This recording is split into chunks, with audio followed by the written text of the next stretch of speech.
CM Revanth రెడ్డితో TPCC chief Mahesh Kumar Goud కి gap వచ్చిందా? ఇద్దరి మధ్య మనస్పర్ధలొచ్చాయా? మహేష్ గౌడ్ పై సీఎం రేవంత్ నిఘా పెట్టారా? ప్రభుత్వం పార్టీ మధ్య అసలు ఏం జరుగుతోంది? టీపీసీసీ చీఫ్ దీని గురించి ఏమంటున్నారు? సీఎం రేవంత్ తనపై నిఘా పెట్టారన్న ప్రచారంపై టీపీసీసీ చీఫ్ మహేష్ గౌడ్ స్పందించారు. తన ఆడియోలు వీడియోలు ఉన్నాయనంటున్నవారు దమ్ముంటే బయట పెట్టాలని సవాల్ చేశారు. ముఖ్యమంత్రి గారు ఏదో పేపర్లో వచ్చింది, నా మీద నిఘా పెట్టారట. ఆడియోలు వీడియోలు పెట్టండి, బయట పెట్టండి. ఏంటి నా మీద వీడియోలు పెట్టండి, బయట పెట్టండి. ఆడియోలు వీడియోలు ఏంటి? ఏంది దాదాగిరి, బ్లాక్మెయిల్ పాలిటిక్స్? భయపడతామేంటి? మేమేం తప్పు చేయనప్పుడు భయపడే అవసరం ఏముంది? పెట్టండి, ఏం వీడియోలున్నాయి, ఏం ఆడియోలున్నా పెట్టండి, బయట పెట్టండి. ఫేస్ చేస్తాను నేను. ఫలానా చాటి ఫలానా ఏంటి? ఏం మాట్లాడుతున్నారు? ప్రజలు అన్నీ గ్రహిస్తూ ఉన్నారు.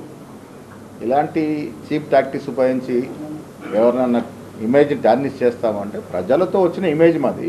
వారం క్రితం ఢిల్లీలో పీసీసీ కోఆర్డినేషన్ కమిటీ సమావేశం జరిగింది. ఆ తర్వాత సీఎంకు పీసీసీ చీఫ్కు మధ్య మనస్పర్ధలొచ్చాయన్న ఊహాగానాలు వినిపించాయి. ఈ ప్రచారంపై టీపీసీసీ చీఫ్ క్లారిటీ ఇచ్చారు. సీఎం రేవంత్ రెడ్డితో తనకు గ్యాప్ లేదన్నారు. రోజూ సీఎంతో ఫోన్లో మాట్లాడుతున్నానన్నారు.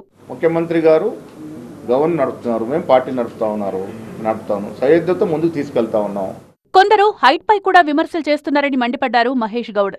నేను పుట్టిగానే పుట్టాను, లాల్ బహదూర్ శాస్త్రి కూడా పుట్టిగానే పుట్టాడు. దేశాన్ని ఏరలేదా? హైట్ల గురించి, వెయిట్ల గురించి ఎందుకు మాట్లాడుకోవడం? కాంగ్రెస్ పార్టీలో అంతా ఓపెన్ గా మాట్లాడుకుంటామన్నారు టీపీసీసీ చీఫ్. దొంగచాటుగా ఫిర్యాదు చేసుకోవడం, చాడీలు కుట్రలు చేయడం తమ పార్టీలో ఉండవన్నారు.